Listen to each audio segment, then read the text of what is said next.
warahmatullahi wabarakatuh. Selamat sore dan salam sejahtera bagi kita semua. Pertama-tama mari kita panjatkan puji syukur kehadirat Tuhan Yang Maha Esa, karena dengan rahmatnya kita dapat berkumpul pada pertemuan kali ini sehingga saya dapat mempresentasikan proposal penelitian milik saya. Yang terhormat Bapak Mikael Sihite SPT MSI selaku dosen pembimbing yang telah membimbing saya selama penyusunan proposal penelitian. Dan sebelumnya perkenalkan, saya Izatul Wafiro dengan NPM 21107011014. Di sini saya akan mempresentasikan proposal penelitian milik saya yang berjudul Gambaran histologi usus halus itik Magelang dengan penambahan probiotik Lactobacillus plantarum dan pengaruhnya terhadap pertumbuhan.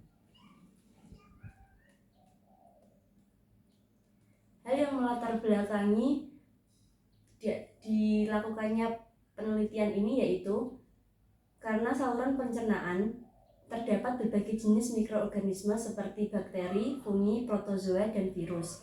Peran mikroorganisme ini sangat penting dalam menjaga kesehatan dan membantu ternak dalam mencerna dan mengolah nutrisi. Kondisi saluran pencernaan yang sehat sangat berperan dalam meningkatkan efisiensi penyerapan zat-zat makanan, terutama di usus halus sendiri.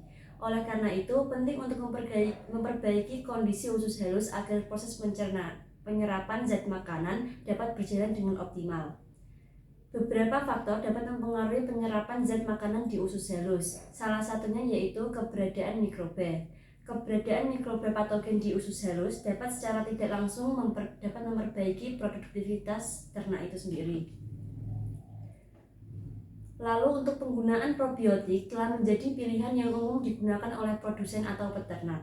Penggunaan probiotik ini terbukti dapat meningkatkan produktivitas ternak dan memperoleh hasil yang diinginkan oleh para produsen atau peternak.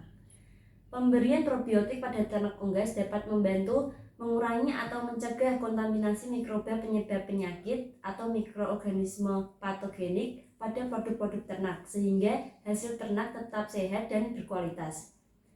Pemberian probiotik pada itik Magelang juga dapat memperbaiki pertumbuhan, angka konversi, serta meningkatkan ketersediaan vitamin dan zat makanan lainnya. Dengan demikian, pemberian probiotik pada ternak unggas diharapkan akan mampu memperbaiki penampilan produksinya, baik secara kuantitas yaitu jumlah ternak, daging, atau telur yang dihasilkan lebih banyak, maupun kualitasnya berupa produk yang sehat dan aman untuk dikonsumsi. Pada penelitian ini, sampel yang digunakan adalah bakteri Lactobacillus plantarum sebagai probiotik.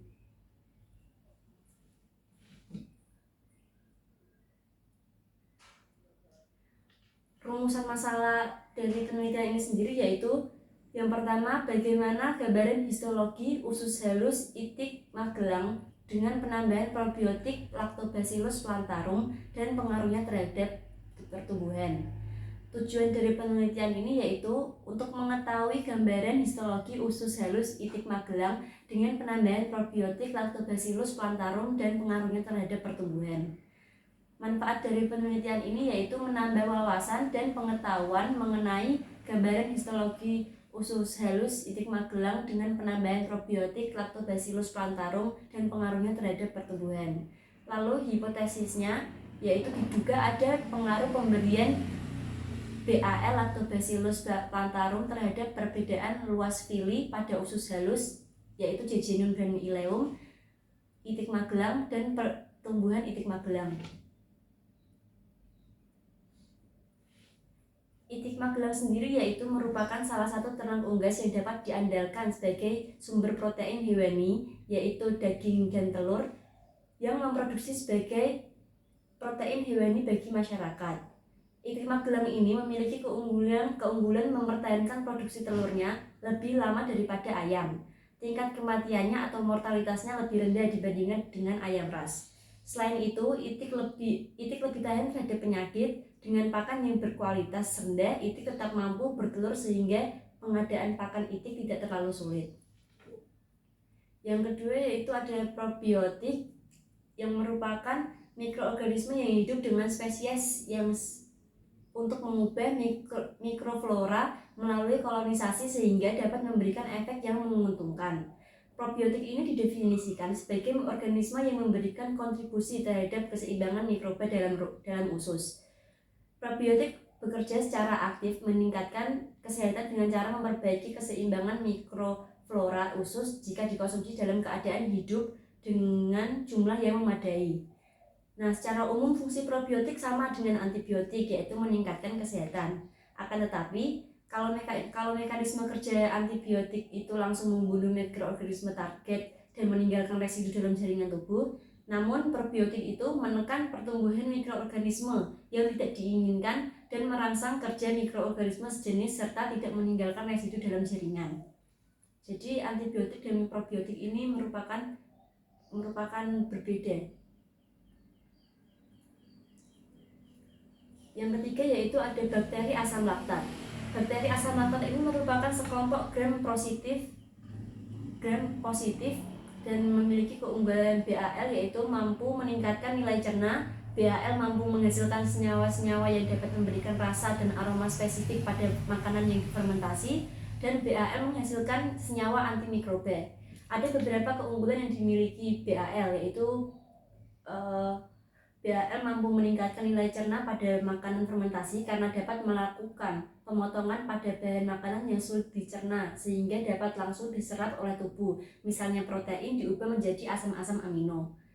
Lalu BAL dapat menghasilkan senyawa antimikroba yang mampu menghambat pertumbuhan mikroba patogen dan pembusuk pada bahan makanan sehingga dapat memperpanjang masa simpan produk tersebut. Senyawa-senyawa antimikroba yang dihasilkan BAL antara lain asam laktat, hidrogen peroksida, CO2, dan bakteriosin.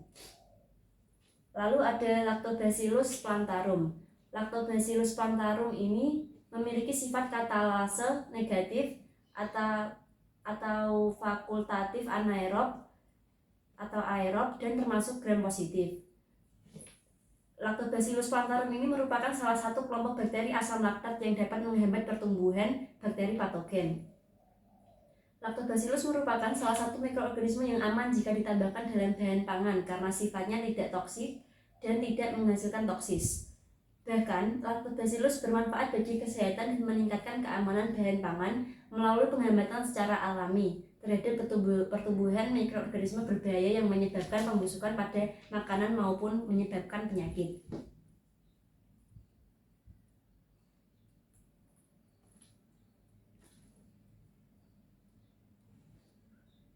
Usus halus merupakan organ utama tempat berlangsungnya pencernaan dan absorpsi produk pencernaan. Proses pencernaan utama berlangsung pada bagian duodenumnya, dan jumlah vili pada daerah duodenum lebih banyak dan memiliki lipatan mukosa yang melingkar 24. Luas permukaan usus halus seperti tinggi vili menggambarkan area untuk penyerapan zat-zat nutrisi. Vili merupakan tonjolan kecil mirip jari atau daun yang terdapat pada membran mukosa. Panjangnya sekitar 0,5 sampai 1,5 mm dan hanya terdapat pada usus halus. Untuk waktu dan tempat penelitian yang akan dilaksanakan ini akan dilakukan pada bulan November sampai Desember tahun 2024 dan lokasi penelitian ini bertempat di Lab Terpadu Universitas Tidar, Gedung Sari, Magelang, dan di Lahan Bendungan Universitas Tidar. Untuk metode penelitian yaitu terdiri dari alat dan bahan. Alat penelitiannya sendiri yaitu membutuhkan kandang sistem panggung sebanyak 4 petak, tempat makan dan minum, lampu pijar 60 watt, inkubator, autoclave, Erlenmeyer, hot plate dan stirrer, lampu spiritus, OC bulat, gelas ukur, tabung reaksi, pipet tetes, vortex, oven, aluminium foil, spoit, termometer, water bath, spektrofotometer, neraca analitik, laminar airflow, portal dan pestel, mikropipet, timbangan digital, botol UC, karet pentil, pisau dan tip, 1 set alat bedah, mikroton, mikroskop, mikrometer, tisu prosesor, auto stainer, skalpel, objek glass, tisu kaset. Untuk bahan penelitiannya sendiri yaitu itik Magelang umur 1 hari atau DOD yaitu DOD sebanyak 24 ekor yang dibagi menjadi 4 kelompok perlakuan dan masing-masing perlakuan ini terdiri dari 6 ekor. Ransum Kemudian yaitu ada bahan ransum BP11 dan PB2,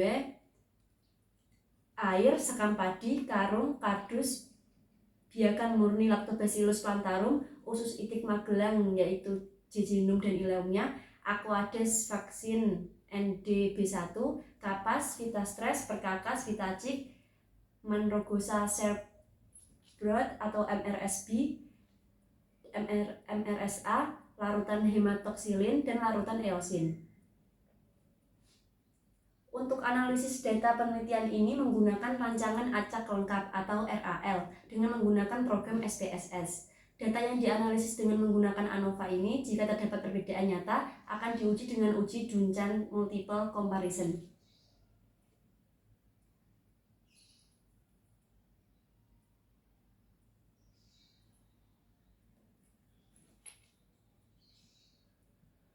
Lalu ada metode penelitian. Metode penelitian ini yang pertama yaitu persiapan kandang. Yang kedua yaitu ada preparasi suspensi bakteri asam laktat. Yang ketiga yaitu pemeliharaan dan adaptasi itik Magelang. Pemeliharaan itik Magelang dilakukan selama 5 minggu sebanyak 24 ekor yang dibagi menjadi 4 kelompok perlakuan, yang masing-masing perlakuan ini terdiri dari 6 ekor itik Magelang. Lalu yang selanjutnya yaitu perlakuan terhadap hewan percobaan. Itik Magelang dibagi ke dalam 4 kelompok perlakuan. Selama percobaan, semua kelompok itik Magelang diberi Aquades. 4 perlakuan ini yaitu terdiri dari Q0 yaitu tanpa tambahan probiotik atau hanya diberi Aquades sebanyak 2 mili. Lalu ada Q1 yaitu pemberian BAL dengan konsentrasi 10 pangkat 6 CFU per mililiter. Q2 yaitu pemberian BAL dengan konsentrasi 10 pangkat 8 CFU per mililiter. Dan Q3 pemberian BAL dengan konsentrasi 10 pangkat 10 CFU mililiter. Metode selanjutnya yaitu pengambilan sampel. Pengambilan sampel usus halus jejunum dan ileum ini untuk melihat perkembangan fili yang dilakukan pada umur 35 hari. Selanjutnya yaitu preparasi sampel usus halus yang telah diperoleh. Yang terakhir yaitu perhitungan luas fili. Sekian presentasi proposal penelitian milik saya. Semoga dapat dimengerti oleh Bapak dosen pembimbing dan para peserta yang telah hadir. Pertanyaan bisa